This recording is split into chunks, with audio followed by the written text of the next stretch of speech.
Hi everyone, just circling back to last week, just about my story about whether or not you sleep on the same side of the bed always, no matter where you are in the world, if you're in a relationship.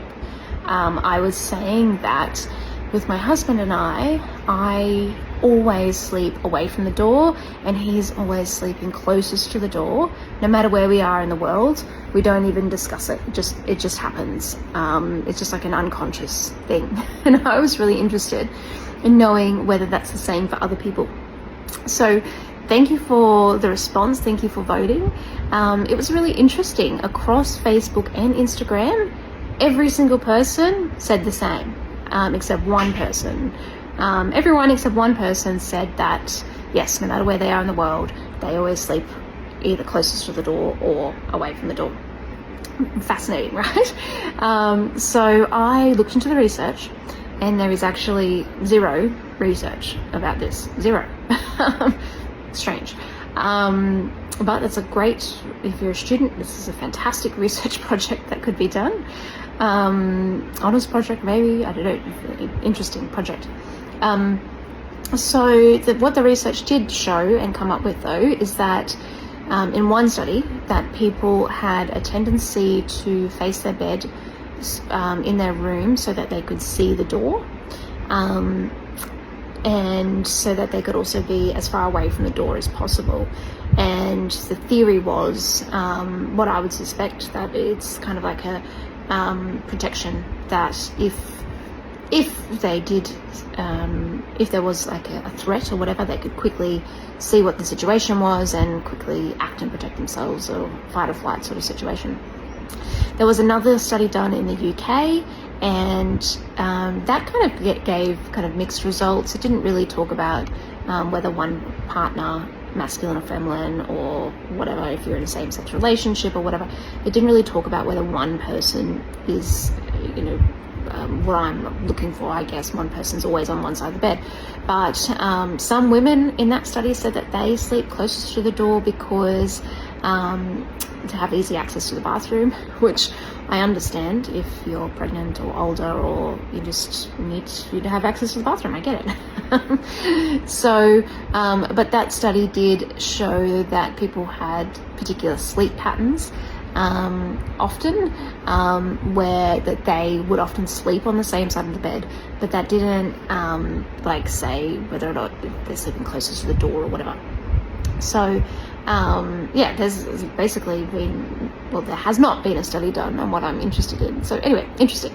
But thank you for the responses that I got as well to my question. I had 4 men. Thank you, males, for reaching out. Females did as well, thank you.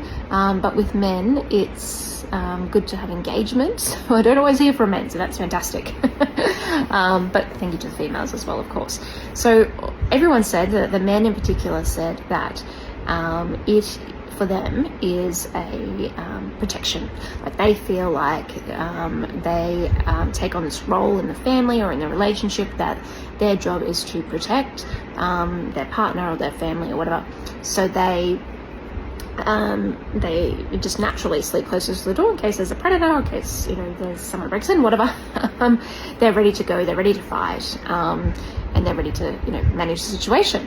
And that totally makes sense, I guess, from, even though there's been no research, but from a educated guess based on like evolutionary theories and things, that's what I would think as well. So no studies, but all of you pretty much, except one person, has noticed the same phenomenon as as my husband and I do.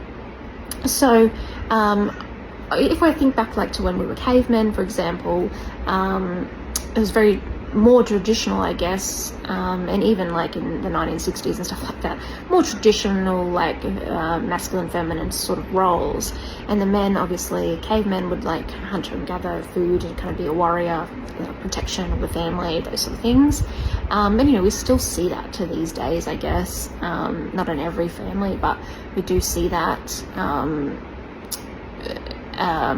and the women would be more caregivers, I guess, raising the children and more homely roles, or whatever that looked like in caveman days.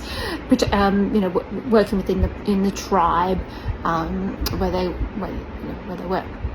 So over time, at that time, we kind of developed the fight or flight response back then, where we would fight in terms of go head on with something that was a threat to us, or we would run away from it, and run away from the woolly mammoth or whatever animals or threats that there were back then.